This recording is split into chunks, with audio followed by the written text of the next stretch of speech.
In the spring of 1884, the Texas frontier wasn't kind to anyone.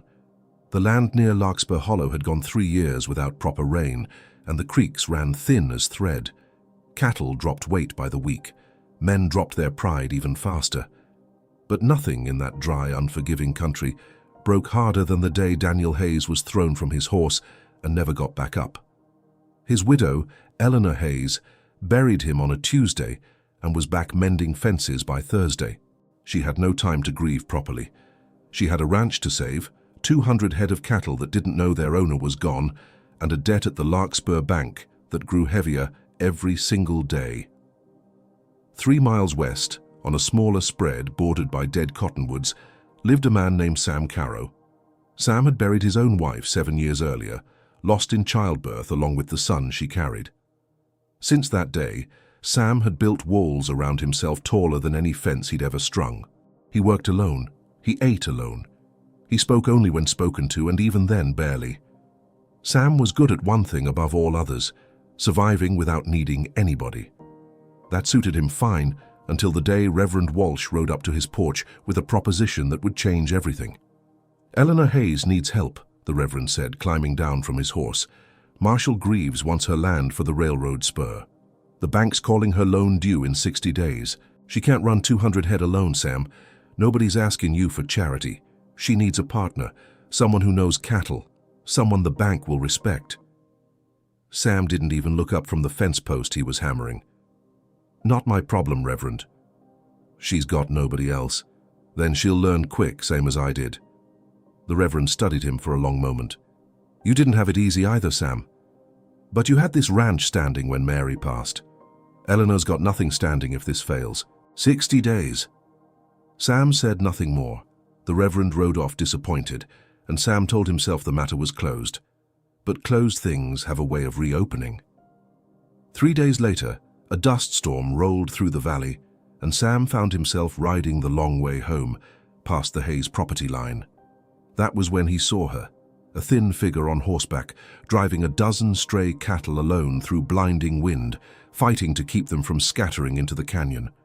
Sam told himself to keep riding. His hands pulled the reins toward her instead. By the time he reached her, Eleanor had already turned the herd, soaked through, hair plastered to her face, breathing hard, but standing tall in the saddle. She looked at Sam with surprise, then suspicion, then something close to pride. "I didn't ask for help," she said. "Didn't offer any," Sam replied. "Just happened to be riding this way." She studied him. "You're Carrow, from the Lazy Sea." "That's right." "Well, Mr. Carrow, since you happen to be riding this way, you can happen to help me get these cattle back before the storm takes the rest of them." Sam almost smiled. Almost. They worked through the dust and wind without speaking much, two strangers moving cattle through chaos like they'd done it together for years. By the time the storm cleared, the herd was secure, and something unspoken had shifted between them. Still, Sam rode home that night and told himself it changed nothing. The next week, Reverend Walsh returned with the same proposal, this time with the bank manager, Mr. Doyle, in tow. "The arrangement is simple," Doyle explained. "Mrs. Hayes needs a male co-signer recognized by the bank to hold the loan extension, a working partnership, perhaps even a marriage of convenience if she's willing. It protects her claim under territorial law, and it gives you grazing rights to the northern pasture you've wanted for years, Sam." Sam's jaw tightened. "Marriage of convenience to a woman I've known one afternoon. To a woman who's about to lose everything her husband built," Doyle said. "Think it over." Sam thought it over the way a man thinks over a stone in his boot, by trying to walk without noticing it. He told himself no. He told the Reverend no. He told himself 3 more times that week that the answer was no. Then Marshal Greaves made his first move. Greaves was a railroad man through and through, the kind who smiled while he ruined people. He sent his men to survey the Hayes property, but really they were there to intimidate. Fences were cut, a water trough was poisoned, and one night someone set fire to the edge of Eleanor's hay barn. Sam saw the orange glow from his porch 3 miles away and was on his horse before he'd decided to be. By the time he reached the Hayes ranch, half the barn was already engulfed, and Eleanor was running buckets from the well alone. her face streaked with soot and tears she refused to let fall. Sam didn't ask questions. He grabbed a shovel, started cutting a fire break, and shouted for her to soak the south wall before the wind carried the flames to the house. They fought that fire together until past midnight, two exhausted figures collapsing finally in the dirt as the last embers died. Eleanor sat beside him, breathing hard, staring at the smoking ruins of half her barn. "I almost lost everything tonight," she whispered. "You didn't," Sam said quietly. "Not while I'm standing here." The words surprised him as much as her. He hadn't meant to say them, but once spoken, he found he meant everyone. In the days that followed, Sam couldn't stay away, no matter how hard he tried to convince himself otherwise. He helped rebuild the barn. He helped move the herd to safer pasture. He sat at her kitchen table some evenings, drinking coffee in silence that somehow never felt empty. He watched Eleanor work harder than any man he knew, never complaining, never asking for pity, raising fences and raising her chin at the same time. He watched her laugh just once at something foolish he said about a stubborn mule, and something cracked open in his chest that had been sealed shut for 7 long years. One evening, as the sun dropped gold and orange behind the ridge, Eleanor found him sitting on her porch steps. "You almost refused to help me," she said. "Reverend Walsh told me weeks ago." Sam looked at his hands. "I did refuse." "Why?" "Because the last time I let myself care about someone, I lost everything." He paused. "And because some part of me knew that if I helped you, I wouldn't be able to stop. And I was right." Eleanor sat beside him, close enough that their shoulders nearly touched. "And now I think refusing you would have been the biggest mistake of my life." The words hung in the warm evening air between them, honest and unguarded, in a way neither of them had spoken in years. But the story wasn't finished. Marshal Greaves, furious that his intimidation had failed, made one final desperate move. He convinced the bank to call the loan early, claiming irregularities in the paperwork, forcing a public auction of the Hayes Ranch in just 1 week's time. If Eleanor couldn't produce the full amount owed, the land would go to the highest bidder. Everyone in Larkspur Hollow knew exactly who that would be. Sam rode through 3 counties in 4 days, calling in every debt of friendship he'd ever earned. Ranchers who remembered his father. Men who'd known Daniel Hayes and respected what Eleanor had built since his passing. One by one, neighbors pledged what little coin and credit they had. On auction day, the town square filled with more people than Larkspur Hollow had seen in years. Greaves stood smug beside the auctioneer, certain no one in this drought-starved town could match his offer. He was wrong. When the bidding opened, voice after voice rang out from the crowd. Small amounts, modest pledges, but they added together into something Greaves never anticipated. An entire community refusing to let one of their own fall. And standing at the front, Sam Carrow placed the final bid that secured the Hayes Ranch, using the deed to his own land as collateral, gambling everything he owned on the woman beside him. Greaves stormed off in defeat, his railroad schemes unraveling along with his reputation in the territory. That evening, beneath a sky brushed with the colors of sunset, Sam found Eleanor standing at the edge of her land, the land that was, against all odds, still hers. "You bet your own ranch," she said softly. "On mine." "Wasn't betting," Sam replied, stepping closer. "I was certain." "Of what?" "That refusing to help you was the worst decision I ever almost made. And that the right one is asking you to let me stay. Not as a partner the bank requires, not out of convenience, but because somewhere between that dust storm and that burning barn, I started loving you, Eleanor Hayes, and I don't intend to spend the rest of my life pretending otherwise." Eleanor's eyes glistened in the fading light. "Then don't," she whispered. "Stay." They were married that autumn in the small white church at Larkspur Hollow, with Reverend Walsh presiding over a ceremony attended by nearly every rancher whose herd they'd once helped save, and who had, in turn, helped save them. The Hayes Ranch and the Lazy Sea were joined under one brand, one family, one future neither of them had dared imagine when a stubborn cowboy almost said no to a determined widow. Now, before we get to the years that followed, the children, the harvests, the long winters they weathered side by side, we need every single one of you riding along with us, because if you think saving a ranch from a railroad baron took courage, Wait until you see what it actually took to get this stubborn cowboy to say, "I do." Subscribe now, because trust me, you don't want to miss what happens next on this trail. Years passed, and the land that had once forgotten how to forgive seemed to soften beneath Sam and Eleanor's hands. The rains returned, gentle at first, then generous. Cattle grew fat on the pastures they had fought so hard to protect. The barn that had nearly burned to the ground stood taller and stronger than before, rebuilt board by neighbors who refused to let either of them fail again. Eleanor often stood at that barn door at dusk, watching Sam work the horses with a patience she'd never seen in him during those first guarded weeks. He'd softened in ways neither of them expected. The walls he'd built around his heart dismantled one season at a time, replaced by something steadier than pride. Partnership, built not on need, but on choice. Sam, for his part, often thought back to that proposition he'd nearly turned away.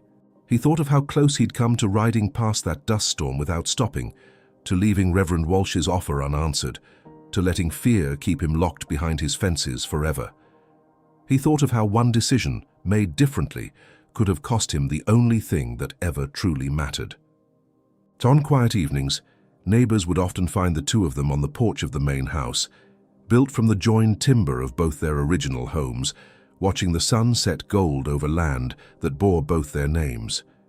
Children's laughter would eventually fill that porch too, voices carrying across pastures that had once been silent, with grief and fear. The town of Larkspur Hollow remembered that year for many things: the drought that nearly broke it, the railroad baron who tried to steal its heart, and the community that stood together when it mattered most. But more than anything, they remembered the cowboy who almost refused the widow, and the day he realized that walking away from her would have been the greatest mistake of his entire life. Some say the truest courage isn't found in fighting fires, or facing down men like Greaves, or even saving a ranch from ruin. The truest courage is found in opening a heart you swore you'd never risk again. Sam Carrow learned that lesson the hard way on a dust-choked afternoon when a widow refused his pity and demanded only his help, and in doing so, gave him back a reason to live fully again. And as for Eleanor, she never forgot the man who almost said no, but chose in the end to say everything that mattered instead. This is the story of two broken people who built something whole out of the ashes of what they'd lost. Proof that sometimes the biggest mistakes we almost make become the greatest blessings we ever receive, if only we're brave enough to turn back before it's too late. But to truly understand what that turning back meant, what it cost and what it gave back in return, we have to follow Sam and Eleanor a little further than most stories dare to go. Because the wedding wasn't the end of their story, it was only the beginning of the harder, quieter, more beautiful chapter that came after. The first winter as husband and wife tested them in ways neither expected. The drought had broken, but the land hadn't forgotten 3 years of thirst overnight. Money was still scarce. The debt from the auction still hung over their heads even with the community's help. There were nights Sam sat at the kitchen table long after Eleanor had gone to bed, doing sums by lamplight, trying to find a way to stretch what little they had across a winter that showed no signs of mercy. One such night, Eleanor found him there, shoulders heavy, the same posture she remembered from the man who once said, "Not my problem, Reverend," without looking up from a fence post. She didn't say anything at first. She simply pulled a chair beside him, picked up a second pencil, and began checking his figures herself. Two minds working where one had struggled alone. That became the quiet rhythm of their marriage. Not grand declarations, just two people side by side, refusing to let the other carry the weight by themselves. They spoke often in those early months about the dust storm and the fire, not as tragedies, but as the strange gifts they had become. "If that storm hadn't rolled through," Eleanor told him one evening, watching the fire crackle in their rebuilt hearth, "I don't think you would have ever stopped riding past my fence line." Sam didn't disagree. He'd thought the same thing more times than he cared to admit. Some doors, it turned out, only open when the wind is strong enough to force them. By the time spring arrived, the rains had returned in earnest, not the violent, flooding kind that ravages a fragile land, but the steady, soaking kind that a parched country drinks like a blessing. The dry creek that once ran thin as thread became a proper stream again, clear and cold, winding past pastures that turned green for the first time in years. Cattle that had been gaunt and listless began to fatten. Calves were born healthy, plentiful, kicking up their heels in fields that had once been nothing but cracked earth and dust. Sam worked from sunup to sundown that spring, but it was a different kind of work than before. Not the grim, solitary labor of a man surviving alone, but the purposeful work of a man building something that mattered to more than just himself. He mended every fence on both properties, the Lazy Sea and the Hayes Ranch, now woven together by shared pasture and shared purpose. He broke young horses with a patience that surprised even the ranchers who'd known him for years. The same hands that once gripped a porch railing, white-knuckled with old grief, now moved gentle and sure around a nervous foal, coaxing trust instead of demanding it. Eleanor, for her part, became something Larkspur Hollow hadn't quite seen before, a woman who had nearly lost everything and chose, in the aftermath, to open her door wider rather than close it. When a young widow 2 ranches over found herself facing the same impossible math Eleanor once had, it was Eleanor who rode out with bread, with coffee, with the hard-won knowledge of exactly which papers to demand from the bank and exactly which neighbors to ask for help first. She never forgot what it felt like to stand alone against a debt too large to carry, so she made sure, whenever she could, that no one else in that valley had to stand alone the way she once had. She kept Daniel's name on the wooden sign at the entrance to the ranch, right alongside the new one. Hayes Carrow Ranch, it read, plain letters burned into plain wood. Sam never once suggested she take it down, and Eleanor never once felt she needed to explain why she wanted it to stay. Some loves don't erase each other, they simply make room. That autumn, almost exactly a year after the wedding, Eleanor told Sam she was carrying a child. He didn't say much in the moment, that wasn't his way, but Eleanor would tell the story for years afterward of how he walked out to the corral that evening and stood beside his horse for nearly an hour, simply breathing, one hand pressed flat against the animal's neck, as if steadying himself against something too large for words. When he came back inside, his eyes were red-rimmed, and he said only, "7 years I told myself I'd never want this again." Then he sat down across from her, took her hands in his, and didn't let go for a long while. Their son was born the following summer, in the same farmhouse bedroom where Eleanor had once sat alone, tracing the edge of her silver locket, caught between grief and something new stirring. They named him Daniel, after the man whose loss had set this entire story in motion. A quiet, deliberate choice that honored the past without being haunted by it. Sam held his son for the first time on the porch where 2 years earlier he'd almost said no to a widow's hardship. He looked down at that small face and understood, finally and completely, that refusing her had never really been a choice he was capable of making. Not truly. Not once he'd seen her standing tall in that storm, refusing to let the wind take what was hers. Now, if you think raising a newborn on a frontier ranch sounds peaceful, let me tell you, nothing tests a grown man's nerves faster than a colicky infant at 3 in the morning, except perhaps trying to convince a stubborn old mule to move in the pouring rain. Sam Carrow, the same man who once faced down a dust storm without flinching, later confessed to Reverend Walsh that nothing in his life had ever frightened him quite like the first time he was left alone to mind a crying baby while Eleanor slept off a fever. If you're enjoying watching a hardened frontier cowboy get thoroughly outmatched by a 6-pound human being, make sure you're subscribed, because trust me, this family has plenty more lessons in humility still ahead of them. The years that followed unfolded the way good years do on a working ranch, full, demanding, and quietly miraculous in their ordinariness.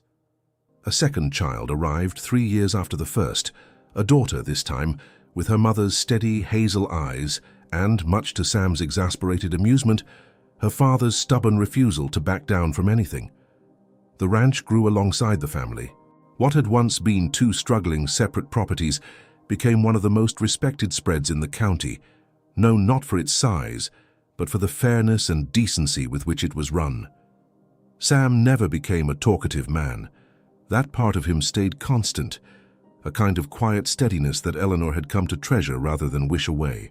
But the walls he'd built after losing Mary, walls taller than any fence he'd ever strung, had long since come down, board by board, replaced by something far more durable, a partnership built not on need, but on choice, renewed every single day in small, unspoken ways. A hand on the shoulder while passing in the kitchen. A second cup of coffee poured without being asked. A horse saddled and ready before the other had even mentioned wanting to ride.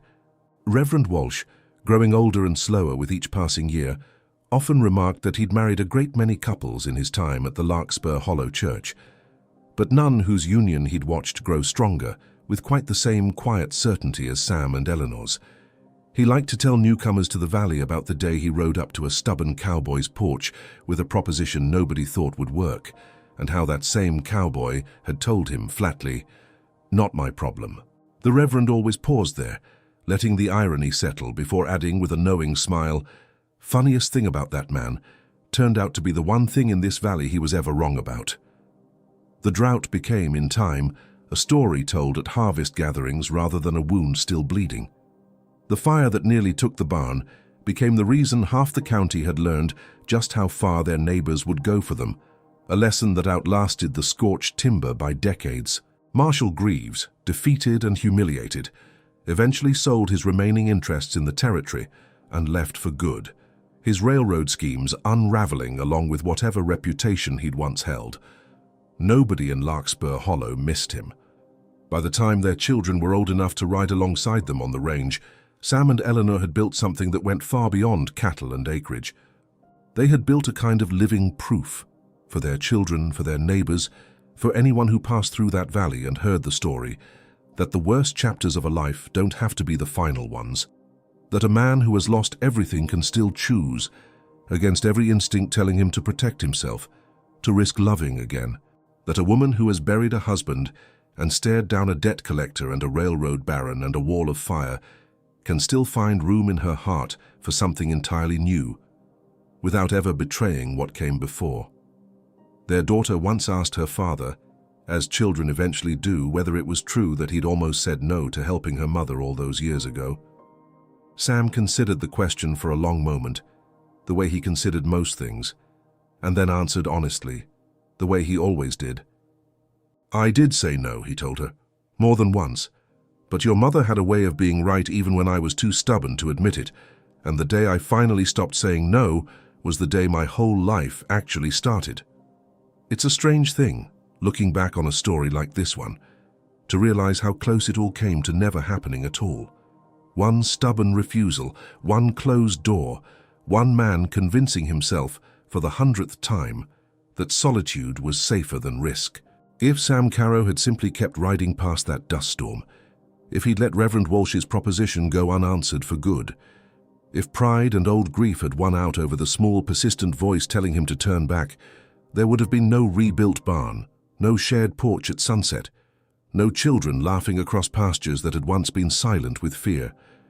But he did turn back, and in turning back, he discovered that the biggest mistake of his life was never the one he made. It was the one he very nearly didn't catch in time.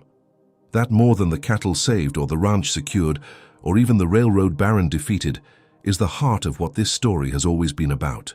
Not the drought, not the fire, not even the wedding. It's about the quiet, terrifying courage it takes to let someone back into a life you've spent years protecting from exactly that kind of risk. It's about realizing that the walls we build to keep ourselves safe often end up keeping us from the very things that could have saved us. Years later, long after the children were grown and the original barn had been rebuilt a second time with sturdier timber, neighbors would still point travelers toward the Hayes Carrow ranch and tell them the story. Sometimes accurately, sometimes embellished with each retelling, as good frontier stories tend to become. But the heart of it never changed. A widow who refused to be pitied, a cowboy who refused to be needed, and the storm, the fire, and the stubborn grace of two broken people who chose, again and again, to build something whole out of everything they'd lost. And if there's one thing worth carrying away from a story like this, whether you're facing your own drought, your own fire, or simply your own walls built a little too high, it's this. Sometimes the door you're most afraid to open is the very one waiting to change your entire life. Sam Carrow almost didn't open his. We're all luckier than we know that. In the end, he did.